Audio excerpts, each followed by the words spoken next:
नमः शिवाय। हर हर महादेव। आज माघ मास की अमावस्या तिथि और बुधवार है। माघ के महीने में आने वाली अमावस्या को मौनी अमावस्या के नाम से जाना जाता है। मौनी अमावस्या के दिन इसके नाम के अनुसार ही मौन रहकर व्रत किया जाता है।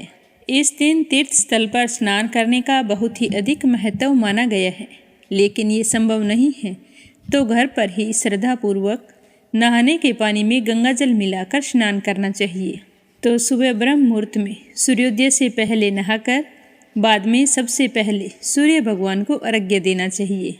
महाकुंभ का दूसरा अमृत स्नान 29 जनवरी बुधवार मौनी अमावस्या के दिन ही पड़ रहा है। गृहस्थ लोगों के लिए इस दिन मौन रहना मुश्किल होता है, इसीलिए वे सुबह जल्दी उठकर स्नान करें और पूजा पाठ कर लें। उसके बाद अपना मौन व्रत तोड़ सकते हैं।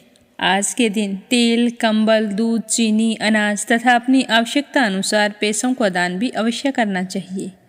इसके अलावा मौनी अमावस्या के दिन पशुओं को हरा चारा डालना चाहिए, चिड़ियों को चुग्गा डालना चाहिए, भूखों को भोजन करवाना चाहिए। ऐसा करने से हमारे पितृ प्रसन्न होते हैं और हमारे जीवन में आ रही तमाम समस्याओं से हमें मुक्ति मिल जाती है। घर में सुख सौभाग्य का वास होता है। सभी श्रोताओं के मंगल जीवन की कामना करते हुए शुरू करते हैं आज की कथा। बोलो गणेश भगवान की जय हो। कथा सुनने वाले सभी श्रोतागण कमेंट बॉक्स में भगवान का जयकारा जरूर लगाएं और मीरा भक्ति स्टोरी चैनल को सब्सक्राइब करके इस वीडियो को ज़्यादा से ज़्यादा शेयर करें। बोलो गणेश भगवान की जय हो। एक समय की बात है, एक गांव में एक भाई बहन रहा करते थे। बहन का नियम था कि वह रोज़ाना अपने भाई के दर्शन करके उसी के बाद भोजन करती थी। तो इसी तरह दोनों भाई बहन बड़े हो गए और उनकी शादी कर दी गई। बहन अपनी ससुराल चली गई। अब वो वहाँ भी जल्दी जल्दी घर का काम खत्म करती और फिर अपना भाई का मुख देखने के लिए अपने मायके आती। अपने भाई से मिलने के बाद ही घर जाकर भोजन करती।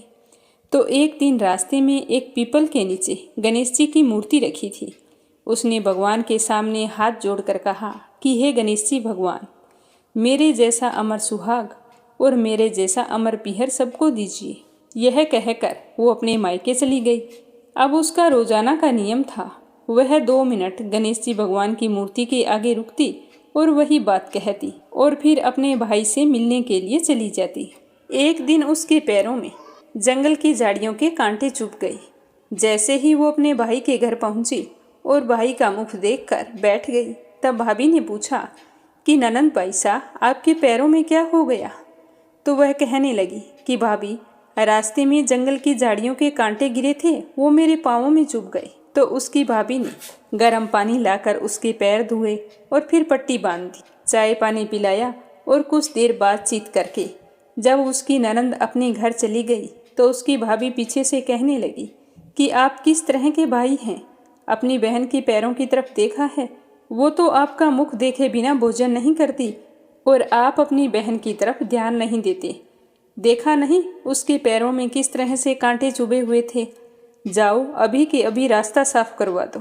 तो यह सुनकर उसे बड़ा ही दुख हुआ कि मेरी बहन मेरा मुंह देखने के लिए यहाँ तक आती है और मैंने कभी भी ध्यान नहीं दिया कि वो किस तरह आती है, कितनी परेशान होती है। तो अपनी पत्नी को कहने लगा कि मैं अभी जाता हूँ और सारा रास्ता साफ करके आता हूँ। तो वह कुल्हाड़ी लेकर गया और सारी झाड़ियाँ काट कर रास्ता साफ कर आया। रास्ते को साफ करते हुए उसने ध्यान नहीं दिया, गणेश जी की मूर्ति को भी वहाँ से हटा दी। तो यह देखकर गणेश जी भगवान गुस्सा हो गए। जब वह घर आया तो उसकी तबीयत खराब हो गई और गणेश जी के प्रकोप से वह मृत्यु को प्राप्त हो गया। गांव के लोग इकट्ठा हो गए, संस्कार की तैयारी करने लगे। तो उसकी पत्नी ने रोते हुए कहा कि भाई आप लोग थोड़ी देर रुक जाइए, मेरी ननंद आने वाली है, वो अपना भाई का चेहरा देखे बिना भोजन नहीं करती। तो गांव वाले कहने लगे कि आज तो अपने भाई का मुख देख लेगी, वो कल किसका मुख देखेगी। तो वह कहने लगी कि आज इनकी बहन को इनके दर्शन कर लेने दो, फिर आप ले जाना, यह उसका नियम है। तो गांव वाले उसकी बहन का इंतजार करने लगी। रोज की तरह बहन अपने भाई का मुख देखने के लिए जंगल के रास्ते से निकली। तो जंगल का रास्ता सारा साफ किया हुआ था। तो वह आगे बढ़ी तो उसने देखा कि सिद्धि विनायक भी वहाँ पर नहीं थे। तो वो सोचने लगी कि गणेश जी की मूर्ति कहाँ गई। तभी उसकी नज़र गणेश जी की मूर्ति पर पड़ी तो उसने मूर्ति को उठाया और साफ करके वापिस उसी जगह पर रख दिया और गणेश जी भगवान को प्रणाम करके कहने लगी कि हे गणेश जी भगवान, मेरे जैसा अमर सुहाग और मेरे जैसा अमर पीहर सबको देना। यह कहकर वो चली गई। तो भगवान सोचने लगे कि अगर आज मैंने इसकी नहीं सुनी तो मेरी कौन मानेगा, कौन मुझे पूजेगा। मैंने तो इसके भाई के प्राण हर लिए हैं। तो सिद्धि विनायक ने उसे आवाज़ दी कि बेटी, इस खेजड़ी की 7 पत्तियां तोड़कर ले जा और उसे कच्चे दूध में घोलकर तुम्हारे भाई के ऊपर छिंटा मार देना तो वह उठकर बैठ जाएगा। तो यह आवाज़ सुनकर बहन पीछे मुड़ी तो पीछे कोई नहीं था। तो वह सोचने लगी कि कौन था, कौन मुझे आवाज़ दे रहा था। कोई बात नहीं, जैसा सुना है वैसा कर लेती हूँ। तो उसने 7 खेजड़ी की पत्तियाँ तोड़ी और अपनी चुनरी के पल्ले बांध ली और अपने भाई के घर पहुँच गई। वहाँ जाकर देखा तो खूब सारे लोग इकट्ठा होकर बैठे थे। भाभी रो रही थी और भाई की लाश रखी हुई थी। तो यह देखकर उसे बहुत दुख हुआ। फिर उसे पत्तियों वाली बात याद आई। तो जैसे उसने सुना था उसी तरह उसने दूध में उन पत्तियों को घोलकर अपने भाई के ऊपर छिंटा दिया। तो उसका भाई तो उठकर बैठ गया और कहने लगा कि बहन, आज तो मुझे बहुत गहरी नींद आई।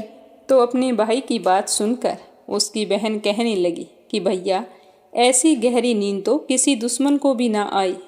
यह कहते हुए उसने सारी बात अपने भाई को बता दी। तो यह सुनकर उसके भैया और भाभी बहुत ही खुश हुए और गांव वालों को भी यह जानकर बड़ी ही हैरानी हुई। सारे कहने लगे कि बहन में सत्य था जो उसने अपने भाई को मौत के मुंह से वापस निकाल लिया है। और सारे गणेश जी भगवान का जयकारा लगाने लगे।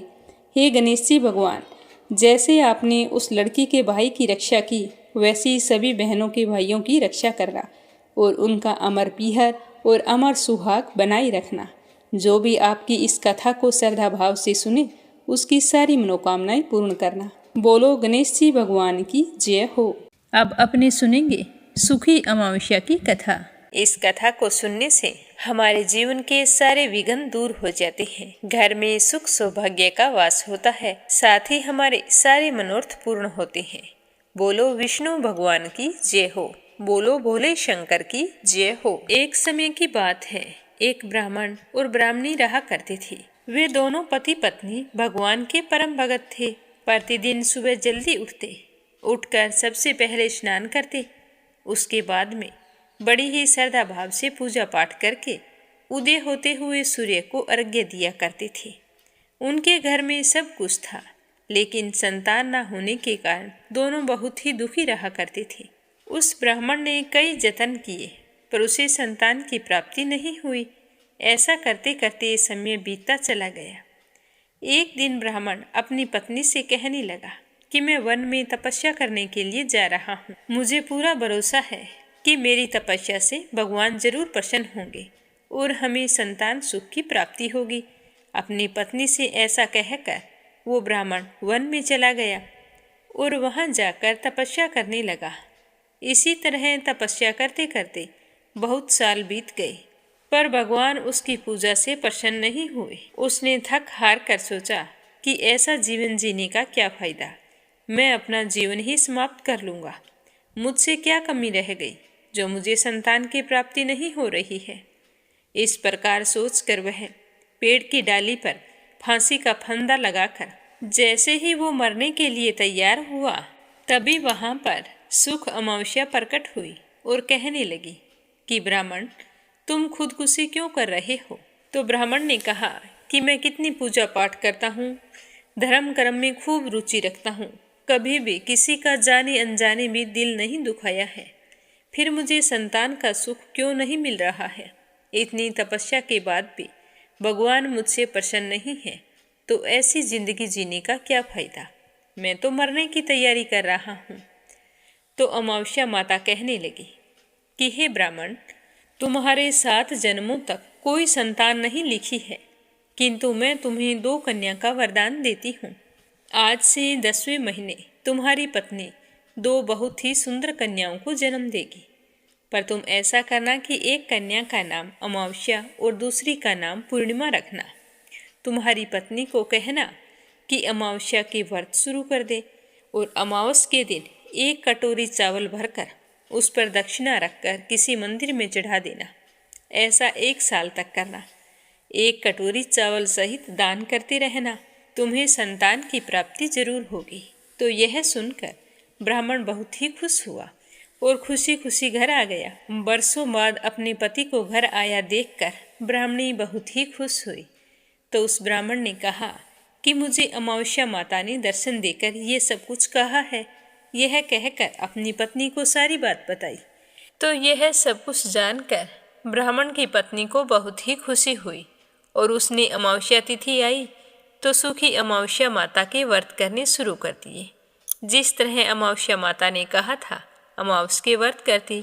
1 कटोरी चावलों की भरकर उसके ऊपर यथासंभव दान दक्षिणा रखकर मंदिर में रखाती।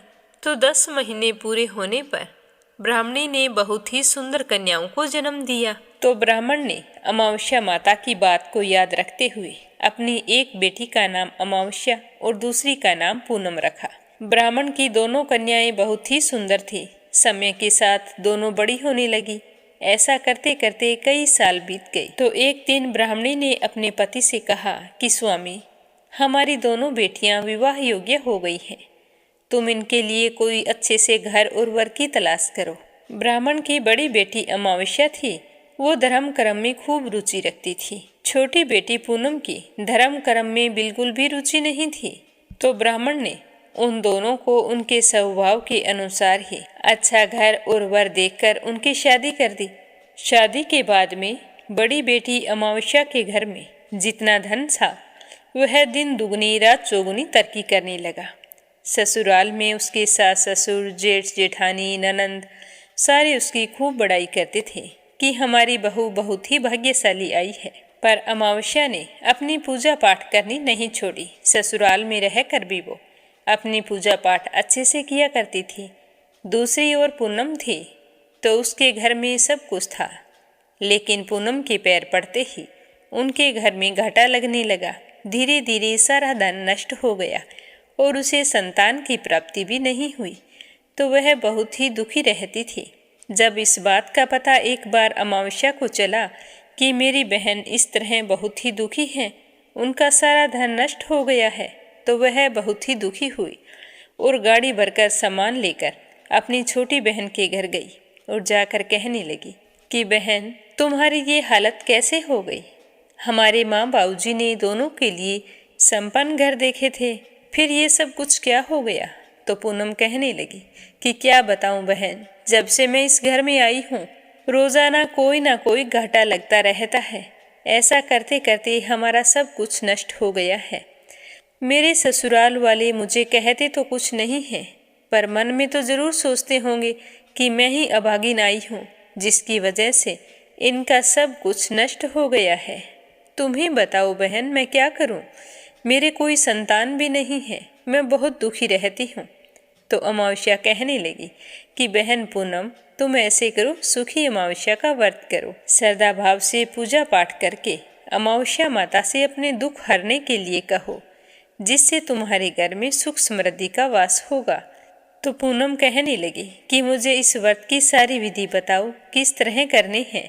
मैं तुम्हारे कहे अनुसार ये व्रत जरूर करूँगी। तो पूनम की बात सुनकर उसकी बड़ी बहन कहने लगी कि बहन, तुम सुबह अमावस्या के दिन जल्दी उठना। जल्दी उठकर स्नान करके व्रत का संकल्प लेना। सबसे पहले सूर्य भगवान को अर्घ्य देना। उसके बाद में 1 साल तक चावल की कटोरी भरकर ऊपर श्रद्धा अनुसार दक्षिणा रखकर दान करना। तुम्हारे सारे दुख दूर हो जाएंगे। तो इस तरह विधि बताकर अमावस्या अपने घर चली आई और पूनम जैसे उसकी बहन ने बताया था उसी तरह अमावस्या के व्रत करने शुरू कर दिए। थोड़े ही दिनों में उसके पति और जेठ का अच्छे से काम चलने लगा। घर में धन धान्य का वास हो गया और 1 साल पूरा होते होते उसने बहुत ही सुंदर पुत्र को जन्म दिया। इस तरह अमावस्या माता का व्रत करने से ब्राह्मण की बेटी पूनम भी सुखी, संपन्न और पुत्रवती हो गई। अपने घर की खुशियों को पुनः पाकर घर के सारे सदस्य बहुत ही खुश थे। बोलो अमावस्या माता की जय हो। जो भी मनुष्य इस प्रकार सुखी अमावस्या का व्रत करता है, उसके घर में सुख समृद्धि का वास होता है और मन की मनोकामना पूर्ण होती है। बोलो विष्णु भगवान की जय हो। बोलो भोले शंकर की जय हो। माघ मास महात्म्य का आगे का अध्याय। बोलो विष्णु भगवान की जय हो। तो इस तरह वो 500 कन्याएं शाम तक उस नौजवान की प्रतीक्षा करती रही। उसके ना आने पर निराश होकर अपने घर लौट गई। जब वो अपने घर आई तो उन सब की माताओं ने कहा कि तुम इतनी देर तक कहाँ थी, आने में इतना विलम्ब क्यों कर दिया। तो वो कन्याएं कहने लगी कि हम तो किन्नरियों के साथ क्रीड़ा करती हुई सरोवर पर चली गई थी। और फिर कहने लगी कि हम तो आज थक गई हैं और जाकर भूखी प्यासी ही लेट गई। गुरु वशिष्ठ जी कहते हैं कि इस प्रकार आशय को छुपाकर वे सारी की सारी विरह की मारी चुपचाप सो गई। उन्होंने घर में आकर किसी प्रकार की क्रीड़ा नहीं की। वो रात्रि उनको एक युग के समान लगी। एक एक पल उनके लिए भारी पड़ रहा था। उन्हें नींद नहीं आ रही थी। सूर्य नारायण के उदय होते ही वो अपने आप को जीवित मानती हुई माताओं की आज्ञा लेकर गौरी पूजन के लिए चली गई। तो वहां जाकर उन्होंने विधिवत गौरी पूजन किया और फिर उसी सरोवर पर गई। तो उस समय वह ब्राह्मण भी स्नान करने के लिए सरोवर पर आया था। तो उसको देखते ही वे तो वाह वाह करने लगी, जैसे कमलनी प्रातःकाल सूर्योदय को देखकर कहती है। उसको देखते ही उन 500 के नेत्र खुल गए और वे भागकर उस ब्रह्मचारी के पास चली गई। आपस में एक दूसरे का हाथ पकड़कर उस नवयुवक के चारों तरफ घेरा बना लिया और कहने लगी कि मूर्ख, तुम उस दिन तो भाग गया था, लेकिन आज नहीं भाग सकता। हम लोगों ने तुमको घेर लिया है। ऐसे वचन सुनकर बाहुपास में बंधे हुए ब्राह्मण ने मुस्कुरा कर कहा कि तुमने जो कुछ कहा सो ठीक है, परंतु मैं तो अभी विद्या अभ्यास और ब्रह्मचारी हूँ। गुरुकुल में मेरा विद्या अभ्यास अभी पूरा नहीं हुआ है। पंडित को चाहिए कि वह जिस आश्रम में रहे उसके धर्म का पालन करे। इस आश्रम में मैं विवाह करना धर्म नहीं समझता। अपने व्रत का पालन करके और गुरु की आज्ञा पाकर ही विवाह कर सकता हूँ, उससे पहले नहीं कर सकता। तो उसकी बात सुनकर वो कन्याएं इस प्रकार बोली जैसे वैशाख मास में कोयल बोलती है। वह कहने लगी कि धर्म से अर्थ, अर्थ से काम और काम से धर्म के फल का प्रकाश होता है। ऐसा ही पंडित लोग और शास्त्र कहते हैं। हम काम सहित धर्म की अधिकता से आपके पास आई हैं, सो आप पृथ्वी के सब भोगों को भोगिए। उस ब्राह्मण ने कहा कि तुम्हारे वचन सत्य हैं, किंतु मैं अपने व्रत को समाप्त करके ही विवाह कर सकता हूँ, उससे पहले नहीं। तो वे कन्याएं कहने लगी कि तुम मूर्ख हो। अनोखी औषधि, ब्रह्म बुद्धि, रसायन सिद्धि, अच्छे कुल की सुंदर नारियां तथा मंत्र जिस समय प्राप्त हो तभी ग्रहण कर लेने चाहिए। कार्य को टालना अच्छा नहीं होता। केवल भाग्य वाले पुरुष ही प्रेम से पूर्ण अच्छे कुल से उत्पन्न स्वयं वर चाहने वाली कन्याओं को प्राप्त होते हैं। कहाँ हम अनोखी नारियां, कहाँ आप तपस्वी बालक। यह बेमेल का मेल मिलाने में विधाता की चतुराई ही है। इसी कारण आप हम लोगों के साथ गंधर्व विवाह कर लें। इनके ऐसे वचन सुनकर उस धर्मात्मा ब्राह्मण ने कहा कि वर्ती रहकर इस समय विवाह नहीं करूँगा, मैं स्वयंवर की इच्छा नहीं रखता। इस प्रकार उसके वचन सुनकर उन्होंने एक दूसरे का हाथ छोड़कर उसको पकड़ लिया। सुशीला और सुरसवरा ने उसकी भुजाओं को पकड़ लिया। सुतारा ने आलिंगन किया और चंद्रिका ने उसका मुख चूम लिया। परंतु फिर भी उसने क्रोधित होकर उनको श्राप दिया कि तुम डायन की तरह मुझसे चिपटी हो, इसी कारण पिशाचनी हो जाओ। ऐसे श्राप देने पर वह उसको छोड़कर अलग खड़ी हो गई। फिर वो कहने लगी कि हम तो निरपराध हैं, आपने हमको श्राप क्यों दिया? तुम्हारे इस धर्मज्ञता पर धिक्कार है। प्रेम करने वाले से बुराई करने वाले का सुख दोनों लोकों में नष्ट हो जाता है। इसीलिए तुम भी हम लोगों के साथ पिशाच हो जाओ। तब वे आपस के क्रोध से उस सरोवर पर पिशाच पिशाचनी हो गई और बस पिशाच पिशाचनी कठिन शब्दों से चिल्लाते हुए अपने कर्मों को भोगने लगे। गुरु वशिष्ठ जी कहने लगे कि हे राजन, इस प्रकार वह पिशाच और पिशाचनियाँ उस सरोवर के इधर उधर घूमते रहे। बहुत समय बाद मुनियों में श्रेष्ठ लोमेश ऋषि पौष शुक्ल चतुर्दशी को उस आच्छोद सरोवर पर स्नान करने के लिए आए। जब क्षुब्धा से दुखी इन पिशाचों को उन्होंने देखा तो उनकी हत्या करने के लिए गोल बांधकर उनको चारों तरफ से घेर लिया। वेद निधि ब्राह्मण भी वहां पर आ गए और उन्होंने लोमेश ऋषि को साष्टांग प्रणाम किया। वे पिशाच ऋषि के तेज के सामने ठहर नहीं सके और दूर जाकर खड़े हो गए। वेद निधि हाथ जोड़कर लोमेश ऋषि से कहने लगा कि भाग्य से ही ऋषियों के दर्शन होते हैं। ऐसा कहकर उन्होंने उन गंधर्व कन्याओं और अपने पुत्र का परिचय देकर सारा वृतांत सुनाया और कहा कि हे मुनिवर, यह सब ही श्राप मोहित होकर आपके सम्मुख खड़े हैं। आज इन बालकों का निस्तार होगा, जैसे सूर्य उदय होने पर अंधेरे का नाश हो जाता है। वशिष्ठ जी कहने लगे कि पुत्र के दुख से दुखी हुए वेदनिधि ब्राह्मण के ऐसे वचन सुनकर लोमेश ऋषि के नेत्रों में जल भर आया और वे वेदनिधि से कहने लगे कि मेरे प्रसाद से बालकों को शीघ्र ही स्मृति पैदा हो और मैं उनका धर्म कहता हूँ, जिससे इसका आपस का ज्ञान विलीन हो जाएगा। वेदनिधि कहने लगे कि हे महर्षि, धर्म को जल्दी कहिए, क्योंकि श्राप की अग्नि बड़ी दुखकारक होती है।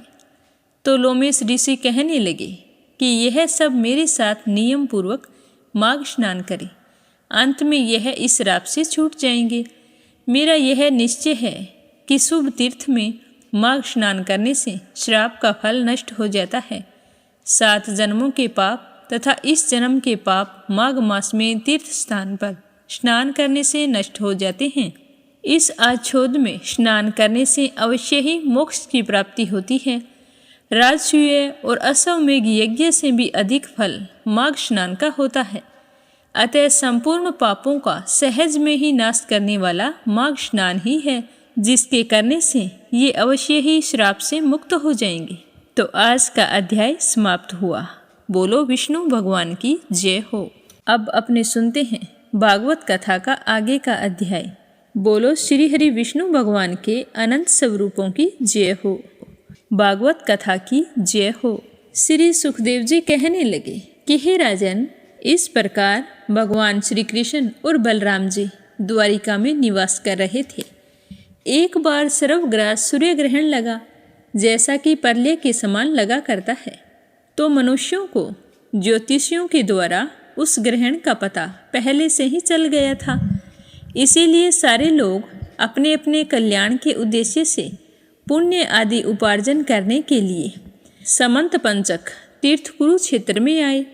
समंत पंचक वह क्षेत्र है जहाँ शस्त्रधारियों में श्रेष्ठ परशुराम जी ने सारी पृथ्वी को क्षत्रियहीन करके राजाओं की रुधिर धारा से 5 बड़े बड़े कुंड बना दिए थे।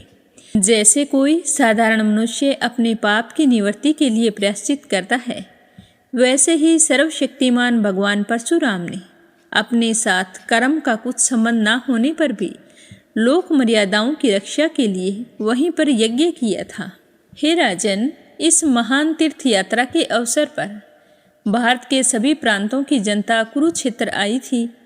उनमें अक्रूर, वासुदेव, उग्रसेन आदि बड़े बूढ़े तथा गद, प्रद्युम्न, सांब आदि यदुवंशी भी अपने अपने पापों का नाश करने के लिए कुरुक्षेत्र में आए हुए थे। प्रद्युम्न जी, अनिरुद्ध जी और यदुवंशी सेनापति कृतवर्मा, ये दोनों सुचंदर, सुख, सारण आदि के साथ नगर की रक्षा के लिए द्वारिका में ही रह गए। यदुवंशी एक तो स्वभाव से ही परम तेजस्वी था, दूसरे के गले में सोने की माला, दिव्य पुष्पों के हार, बहुमूल्य अस्त्र और कवचों से सुसज्जित होने के कारण उनकी शोभा और भी अधिक बढ़ गई थी।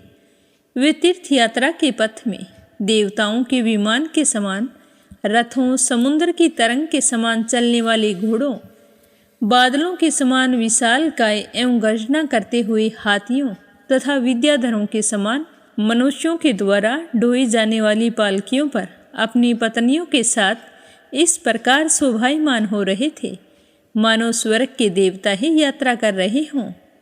महाभाग्यवान यदुवंशियों ने कुरुक्षेत्र में पहुंचकर एकाग्रचित्त से संयम पूर्वक स्नान किया और ग्रहण के उपलक्ष्य में निश्चित काल तक उपवास भी किया। उन्होंने ब्राह्मणों को गोदान किया, ऐसे गौओं का दान किया जिन्हें वस्त्रों की सुंदर सुंदर झूले, पुष्पमालाएं और सोने की जंजीरें पहना दी गई थी। इसके बाद ग्रहण का मोक्ष हो जाने पर परशुराम जी के बनाए हुए कुंडों में यदुवंशियों ने विधि पूर्वक स्नान किया और सुपात्र ब्राह्मणों को सुंदर सुंदर पकवानों का भोजन करवाया।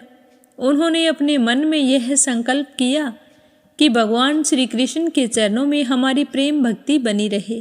भगवान श्री कृष्ण को ही अपना आदर्श और इष्ट देव मानने वाले यदुवंशियों ने ब्राह्मणों से अनुमति लेकर फिर स्वयं भोजन किया और उसके बाद घनी एवं ठंडी छाया वाले वृक्षों के नीचे अपनी अपनी इच्छा के अनुसार डेरा डालकर ठहर गए। हे राजन, विश्राम कर लेने के बाद यदुवंशियों ने अपने सगे संबंधियों से मिलना जुलना शुरू कर दिया।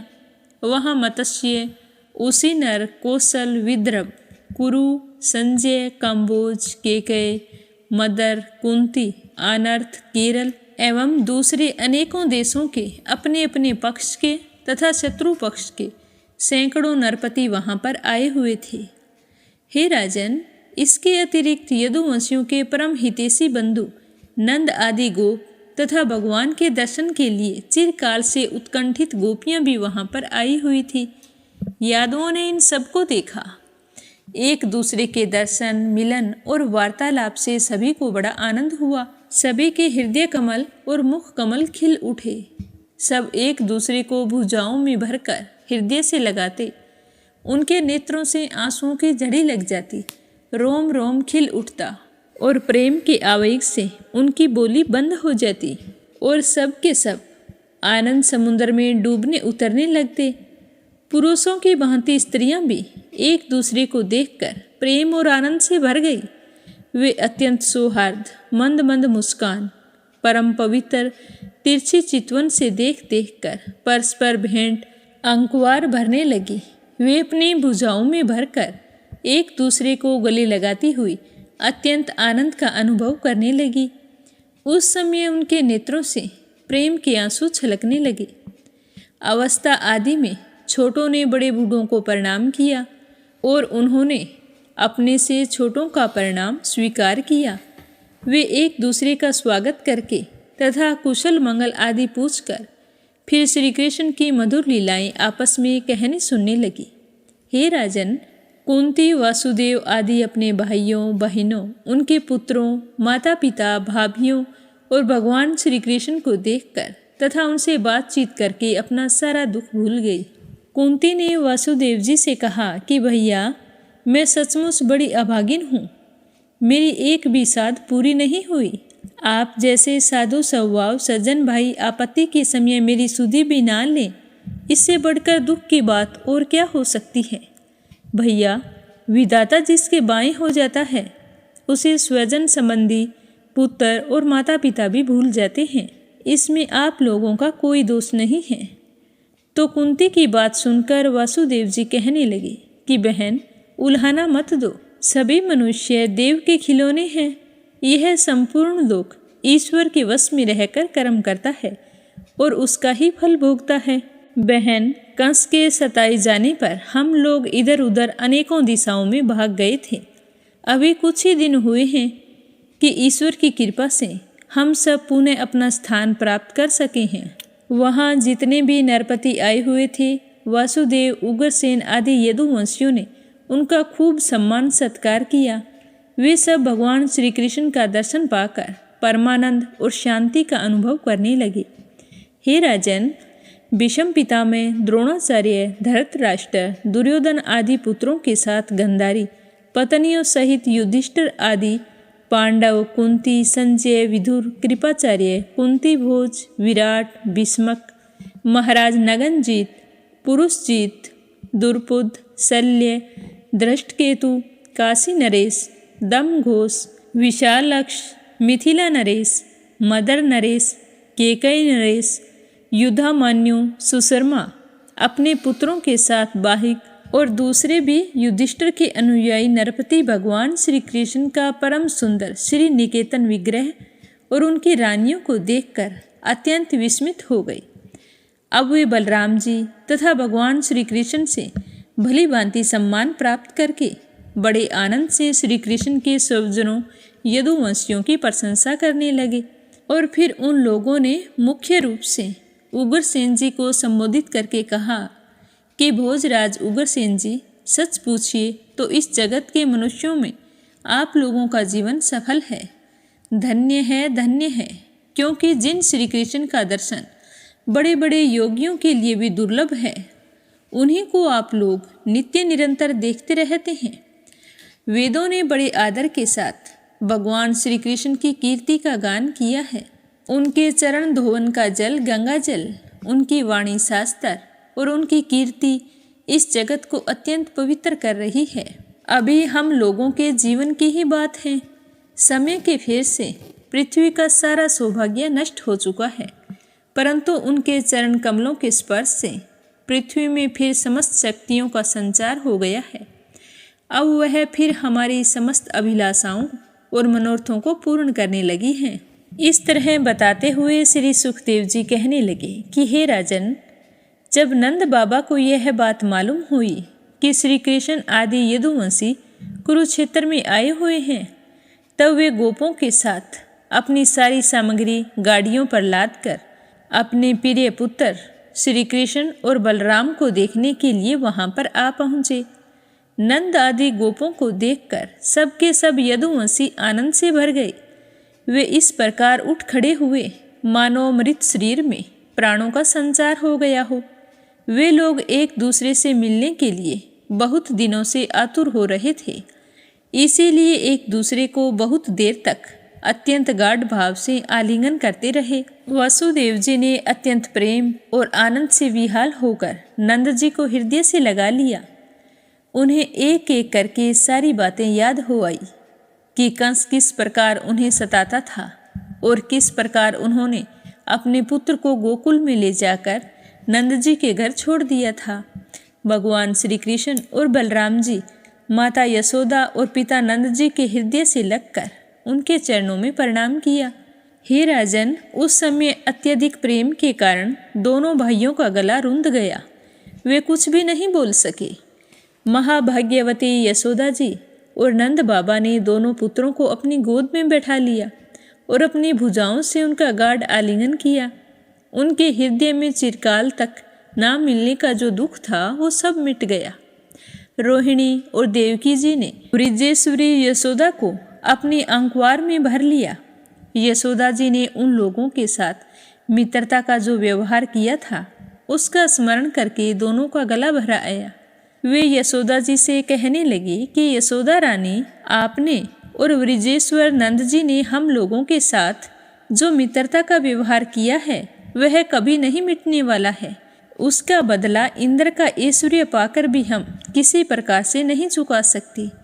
नंद रानी जी, भला ऐसे कौन कृतघ्न है जो आपके उस उपकार को भूल सके। हे देवी, जिस समय बलराम और श्री कृष्ण ने अपने माँ बाप को देखा तक ना था और इनके पिता ने द्रोहर के रूप में इन्हें आप दोनों के पास छोड़ रखा था, उस समय आपने इन दोनों की इस प्रकार रक्षा की जैसे आँख की पलकें पुतलियों की रक्षा करती है, तथा आप लोगों ने ही इन्हें खिलाया पिलाया, दुलार किया और रिझाया। इनके मंगल के लिए अनेकों प्रकार के उत्सव मनाए। सच पूछिए तो सही मायने में आप ही इनके माँ बाप हैं। आप लोगों की देख रेख में इन्हें किसी की आँच तक नहीं आई। ये सर्वथा निर्भय रहे, ऐसा करना आप लोगों के अनुरूप ही था, क्योंकि सत्पुरुषों की दृष्टि में अपने पराई का भेदभाव नहीं रहता। नंद रानी जी, सचमुच आप लोग परम संत हैं। श्री सुखदेव जी इस तरह से कहने लगे कि हे राजन, मैं कह चुका हूँ कि गोपियों के परम प्रियतम जीवन सर्वस्व श्री कृष्ण ही थे। जब उनके दर्शन के समय नेत्रों की पलकें गिर पड़ती तब वे पलकों को बनाने वाले को ही कोसने लगती।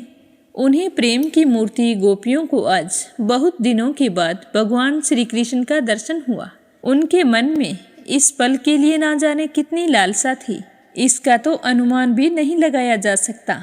उन्होंने नेत्रों के रास्ते से अपने प्रियतम श्री कृष्ण को हृदय में ले जाकर गाढ़ आलिंगन किया और मन ही मन आलिंगन करते करते तन्मय हो गई। हे राजन, क्या कहूँ, कहाँ तक कहूँ। वे उस भाव को प्राप्त हो गई जो नित्य निरंतर अभ्यास करने वाले योगियों के लिए भी दुर्लभ होता है। जब भगवान श्री कृष्ण ने देखा कि गोपियाँ मुझसे तादात्म्य को प्राप्त करके एक हो रही हैं, तब वे एकांत में उनके पास गए और उनको हृदय से लगा लिया। कुशल मंगल पूछकर हंसते हुए कहने लगे कि हे सखियों, हम लोग अपने स्वजन संबंधियों का काम करने के लिए वृत्त से बाहर चले गए थे और इस प्रकार तुम्हारे जैसी प्रेयसियों को छोड़कर हम स्त्रुओं का विनाश करने में उलझ गए। इस दौरान बहुत दिन बीत गए। क्या कभी तुम लोगों ने हमारा स्मरण भी किया था? मेरी प्यारी गोपियों, कहीं तुम लोगों के मन में यह आशंका तो नहीं हो गई थी कि मैं अकृतज्ञ हूँ और ऐसा समझकर तुम लोग हमसे बुरा तो नहीं मान बैठी? निसंदेह भगवान ही प्राणियों के संयोग और वियोग के कारण है। जैसे वायु बादलों, तिनकों, रुई और धूल के कणों को एक दूसरे से मिला देती है और फिर स्वच्छंद रूप से उन्हें अलग अलग कर देती है, वैसे ही समस्त पदार्थों के निर्माता भगवान श्री कृष्ण भी सबका संयोग वियोग अपनी इच्छा के अनुसार करते रहते हैं। सखियों, यह बड़े सौभाग्य की बात है कि तुम सब लोगों को मेरा वह प्रेम प्राप्त हो चुका है जो मेरी ही प्राप्ति कराने वाला है, क्योंकि मेरे प्रति की हुई प्रेम भक्ति प्राणियों को अमरता परमानंद धाम प्रदान करने में समर्थ हैं। प्यारी गोपियों, जैसे घट घट पर आदि जितने भी भौतिक पदार्थ हैं, उनके आदि अंत और मध्य में, बाहर और भीतर, उनके मूल कारण पृथ्वी, जल, वायु, अग्नि तथा आकाश ही ओतप्रोत हो रहे हैं, वैसे ही जितने भी पदार्थ हैं उनके पहले, पीछे, बीच में, बाहर और भीतर केवल मैं ही मैं हूँ। इस प्रकार सभी प्राणियों के शरीर में यही पांचों भूत कारण रूप से स्थित हैं और आत्मा भोक्ता के रूप से अथवा जीव के रूप से स्थित हैं। परंतु मैं इन दोनों से परे अविनाशी सत्य हूँ। ये दोनों मेरे ही अंदर प्रतीत हो रहे हैं। तुम लोग ऐसा अनुभव करो। श्री सुखदेव जी कहने लगे कि हे राजन, भगवान श्री कृष्ण ने इस प्रकार गोपियों को आध्यात्म ज्ञान की शिक्षा से शिक्षित किया। उसी उपदेश के बार बार स्मरण से गोपियों का जीवन कोश लिंग शरीर नष्ट हो गया और वे भगवान से एक हो गई, भगवान को ही सदा सर्वदा के लिए प्राप्त हो गई। उन्होंने कहा कि हे कमल नयन, अगाध बोध संपन्न बड़े बड़े योगेश्वर अपने हृदय कमल में आपके चरण कमलों का चिंतन करते रहते हैं। जो लोग संसार के कुएं में गिरे हुए हैं, उन्हें उससे निकालने के लिए आपके चरण कमल ही एकमात्र अवलंबन है। हे प्रभु, आप ऐसी कृपा कीजिए कि आपका वह चरण कमल घर गृहस्थ के काम करते रहने पर भी सदा सर्वदा हमारे हृदय में विराजमान रहे, हम उसे एक क्षण के लिए भी ना भूलें। इस तरह बताते हुए सुखदेव जी कहने लगे कि हे राजन, भगवान श्री कृष्ण ही गोपियों को शिक्षा देने वाले हैं और वही उस शिक्षा के द्वारा प्राप्त होने वाली वस्तु है। इससे पहले जैसा कि मैंने बताया, भगवान श्री कृष्ण ने उन पर महान अनुग्रह किया।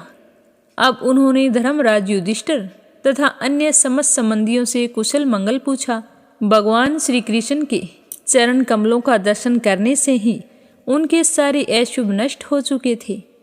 अब जब भगवान श्री कृष्ण ने उनका सत्कार किया, कुशल मंगल पूछा, तब वे अत्यंत आनंदित होकर उनसे कहने लगे कि भगवान, बड़े बड़े महापुरुष मन ही मन आपके चरणारविंद का मकरंद रसपान करते हैं।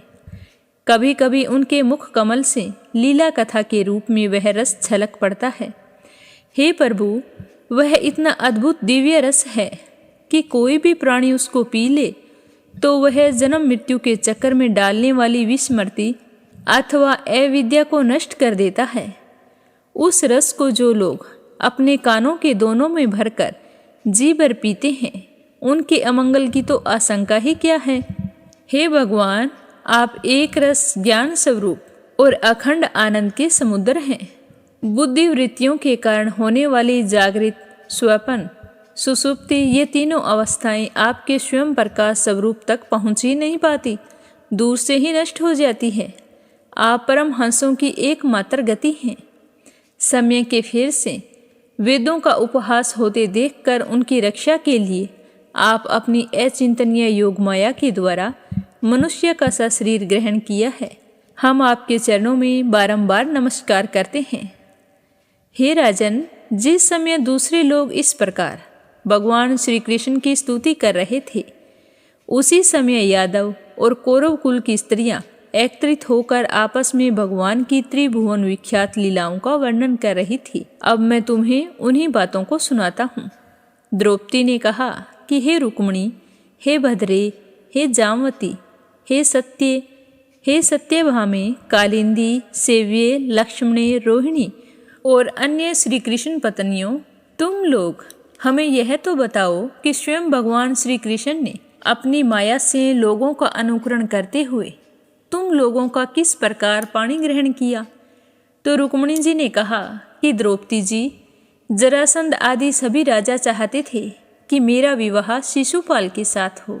इसके लिए वे सभी शस्त्र अस्त्र से सजे हुए युद्ध के लिए तैयार थे, परंतु भगवान तो मुझे वैसे ही हर लाए जैसे सिंह बकरी और भेड़ों के झुंड में से अपना भाग छीन कर ले जाता है। क्यों ना हो, जगत में जितने भी अजय वीर हैं, उनके मुकुटों पर इन्हीं की चरण धूलि शोभायमान होती है। द्रौपदी जी, मेरी तो यही अभिलाषा है कि भगवान के वे ही समस्त संपत्ति और सौंदर्य के आश्चर्य चरण कमल जन्म जन्म में मुझे आराधना करने के लिए प्राप्त हों और मैं उन्हीं की सेवा में लगी रहूं। तो रुक्मिणी के इस प्रकार कहने के बाद सत्यभामा कहने लगी कि द्रौपदी जी, मेरे पिताजी अपने भाई प्रसेन की मृत्यु से बहुत ही दुखी हो रहे थे, अतः उन्होंने उनके वध का कलंक भगवान पर ही लगाया था।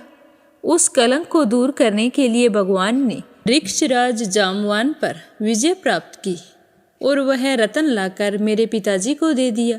तो इस तरह मेरे पिताजी मिथ्या कलंक लगाने के कारण डर गए थे। अतः यद्यपि वे दूसरे को मेरा वाग्दान कर चुके थे, फिर भी उन्होंने मुझे समयंतक मणि के साथ भगवान के चरणों में समर्पित कर दिया। तो जामवती कहने लगी कि द्रौपदी जी, मेरे पिता ऋक्षराज जामवान को इस बात का पता नहीं था कि यही मेरे स्वामी भगवान सीतापति हैं, इसीलिए वे इनसे 27 दिन तक लड़ते रहे। परंतु जब परीक्षा पूरी हुई तब उन्होंने जान लिया कि यही भगवान राम हैं। तब इनके चरण कमल पकड़कर समयंतक मणि के साथ उपहार के रूप में मुझे समर्पित कर दिया। मैं यही चाहती थी कि जन्म जन्म में मैं इन्हीं की दासी बनूं। तो जामवती के इस तरह कह देने के बाद में कालिंदी ने कहा कि द्रौपदी जी, जब भगवान को यह मालूम हुआ कि मैं उनके चरणों का स्पर्श करने की आशा अभिलाषा से तपस्या कर रही हूँ, तब वे अपने सखा अर्जुन के साथ यमुना तट पर आए और मुझे स्वीकार कर लिया। मैं उनका घर गुहारने वाली उनकी दासी हूँ। उसके बाद मित्रविंदा ने कहा कि द्रौपदी जी, मेरा स्वयंवर हो रहा था, वहाँ आकर भगवान ने सब राजाओं को जीत लिया और जैसे सिंह झुंड के झुंड कुत्तों में से अपना भाग ले जाता है, ठीक उसी प्रकार मुझे अपनी शोभामयी द्वारिकापुरी में ले आए। मेरे भाइयों ने भी मुझे भगवान से छुड़ाकर मेरा उपकार करना चाहा, परंतु उन्होंने उन्हें भी नीचा दिखा दिया। मैं ऐसा चाहती हूँ कि मुझे जन्म जन्म उनके पांव पखारने का सौभाग्य प्राप्त होता रहे। तो सत्या कहने लगी कि द्रौपदी जी, मेरे पिताजी ने मेरे स्वयंवर में आए हुए राजाओं के बल पुरुष की रक्षा के लिए बड़े बलवान और पराक्रमी तीखे सींगों वाले 7 बैल रख रखे थे। उन बैलों ने बड़े बड़े वीरों का घमंड चूर कर दिया था, पर भगवान ने उन्हें खेल खेल में ही झपट कर पकड़ लिया और उन्हें नाथ लिया और बांध भी दिया, ठीक वैसे ही जैसे छोटे छोटे बच्चे बकरी के भाग को पकड़ लेते हैं। इस प्रकार भगवान बल पुरुष के द्वारा मुझे प्राप्त करके शत्रुघ्नि सेना और दासियों के साथ द्वारिका ले आई। मार्ग में जिन क्षत्रियों ने विघ्न डाला उन्हें भी जीत लिया। मेरी यही अभिलाषा है कि मुझे इनकी सेवा का अवसर सदा सर्वदा प्राप्त होता रहे। तो भद्रा कहने लगी कि द्रौपदी जी, भगवान मेरे मामा के पुत्र हैं। मेरा चित्त इन्हीं के चरणों में अनुरक्त हो गया था। जब मेरे पिताजी को यह बात मालूम हुई तब उन्होंने स्वयं ही भगवान को बुलाकर अक्षौहिणी सेना और बहुत सी दासियों के साथ मुझे इन्हीं के चरणों में समर्पित कर दिया। मैं अपना परम कल्याण इसी में समझती हूँ कि कर्म के अनुसार मुझे जहाँ जहाँ जन्म लेना पड़े सर्वत्र इन्हीं के चरण कमलों का संस्पर्श प्राप्त होता रहे। तो लक्ष्मणा कहने लगी कि रानी जी, देवऋषि नारद बार बार भगवान के अवतार और लीलाओं का गान करते रहते थे। उसे सुनकर और यह सोचकर कि लक्ष्मी जी ने समस्त लोकपालों का त्याग करके भगवान का ही वर्ण किया है, मेरा चित्त भगवान के चरणों में आसक्त हो गया। साध्वी, मेरे पिता वृत्रसेन मुझ पर बड़ा प्रेम रखते थे। जब उन्हें मेरा अभिप्राय मालूम हुआ तब उन्होंने मेरी इच्छा की पूर्ति के लिए यह उपाय किया। महारानी, जिस प्रकार पांडव वीर अर्जुन की प्राप्ति के लिए आपके पिता ने स्वयंवर में मत्स्य वेद का आयोजन किया था, ठीक उसी प्रकार मेरे पिता ने भी किया था। आपके स्वयंवर की अपेक्षा हमारे यहाँ यह विशेषता थी कि मत्स्य बाहर से ढका हुआ था, केवल जल में ही उसकी परछाई दिख रही थी। जब यह समाचार राजाओं को मिला तब सब ओर से समस्त अस्त्र शस्त्रों के तत्वज्ञ हजारों राजा अपने अपने गुरुओं के साथ मेरे पिताजी की राजधानी में आने लगे। मेरे पिताजी ने आए हुए सभी राजाओं का बल पुरुष और अवस्था के अनुसार भली भांति स्वागत सत्कार किया। उन लोगों ने मुझे प्राप्त करने की इच्छा से स्वयंवर सभा में रखे हुए धनुष और बाण उठाए। उनमें से कितने ही राजा तो धनुष पर तांत भी नहीं चढ़ा सके। उन्होंने धनुष को ज्यों का त्यों रख दिया। कईयों ने धनुष की डोरी का एक सिरे से बांधकर दूसरे सिरे तक खींच तो लिया, परंतु दूसरे सिरे पर बांध नहीं सके। उसका झटका लगने से गिर पड़े। रानी जी, बड़े बड़े प्रसिद्ध वीर जैसे जरासंध, अष्टम नरेश, शिशुपाल, भीमसेन, दुर्योधन और कर्ण, इन लोगों ने धनुष पर डोरी तो चढ़ा ली, परंतु उन्हें मछली की स्थिति का पता नहीं चला। पांडव वीर अर्जुन ने जल में उस मछली की परछाई देख ली और यह भी जान लिया कि वह कहाँ है। बड़ी सावधानी से उन्होंने बाण छोड़ा भी, परंतु उससे लक्ष्य भेद नहीं हुआ। उनके बाण ने केवल उसका स्पर्श मात्र किया। हे रानी जी, इस प्रकार बड़े बड़े अभिमानियों का मान मर्दन हो गया।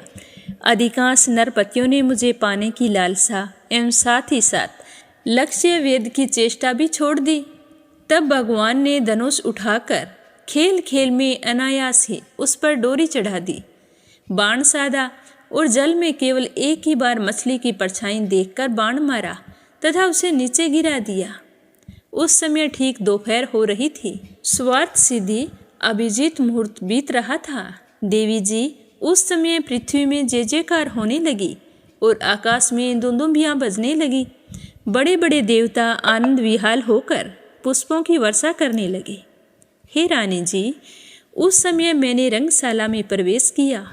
मेरे पैरों के पाजेब रुंझुन रुंझुन बोल रहे थे। मैंने नए नए उत्तम रेशमी वस्त्र धारण कर रखे थे। मेरी चोटियों में मालाएं गूंथी हुई थी और मुँह पर लज्जा मिश्रित मुस्कुराहट थी। मैं अपने हाथों में रत्नों का हार लिए हुए थी, जो बीच बीच में लगे हुए सोने के कारण और भी चमक रहा था। हे रानी जी, उस समय मेरा मुखमंडल घनी घुंघराली अलकों से सुशोभित हो रहा था तथा कपोलों पर कुंडलों की आभा पड़ने से वह और भी चमक उठा। मैंने एक बार अपना मुख उठाकर चंद्रमा की किरणों के समान सुशीतल हास्य रेखा और तिरछी चितवन से चारों ओर बैठे हुए राजाओं की ओर देखा और फिर धीरे से अपनी वरमाला भगवान के गले में डाल दी। और यह तो मैं पहले ही कह चुकी हूँ कि मेरा हृदय तो पहले से ही भगवान के प्रति अनुरक्त था। मैंने ज्यों ही वरमाला पहनाई त्यों ही मृदंग, पखावज, शंख, ढोल, नगाड़े आदि बजने लगे। नट और नर्तकियां नाचने लगे, गवैये गाने लगे। द्रौपदी जी, जब मैंने इस प्रकार अपने स्वामी प्रियतम भगवान को वरमाला पहना दी, उन्हें वरण कर लिया, तब कामातुर राजाओं को बड़ा ही दुख हुआ और वे बहुत बुरी तरह से चिढ़ गए। चतुर्भुज भगवान ने अपने श्रेष्ठ 4 घोड़ों वाले रथ पर मुझे चढ़ा लिया और हाथ में सारंग धनुष लेकर तथा कवच पहनकर युद्ध करने के लिए वे रथ पर खड़े हो गए। पर रानी जी, दारुक ने सोने के साथ सम्मान से लदे हुए रथ को सब राजाओं के सामने से ही द्वारिका के लिए हाँक दिया, जैसे कोई सिंह हिरणों के बीच में से अपना भाग ले जाता है। उनमें से कुछ राजाओं ने धनुष लेकर युद्ध के लिए सज धज कर इस उद्देश्य से रास्ते में पीछा किया कि हम भगवान को रोक लें, परंतु रानी जी, उनकी चेष्टा ठीक वैसी ही थी जैसे कुत्तों का झुंड सिंह को रोकना चाहे।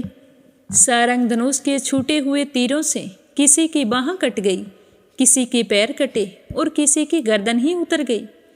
बहुत से लोग तो उस रणभूमि में सदा के लिए ही सो गए और बहुत से लोग युद्ध भूमि छोड़कर भाग खड़े हुए। उसके बाद यदुवंश शिरोमणि भगवान ने सूर्य की भांति अपने निवास स्थान स्वर्ग और पृथ्वी में सर्वत्र प्रशंसित द्वारिका नगरी में प्रवेश किया। उस दिन वह विशेष रूप से सजाई गई थी। इतनी झंडियाँ, पताकाएं और तोरण लगाए गए थे, उनके कारण सूर्य का प्रकाश धरती तक नहीं आ रहा था। मेरी अभिलाषा पूर्ण हो जाने से पिताजी को बहुत ही प्रसन्नता हुई।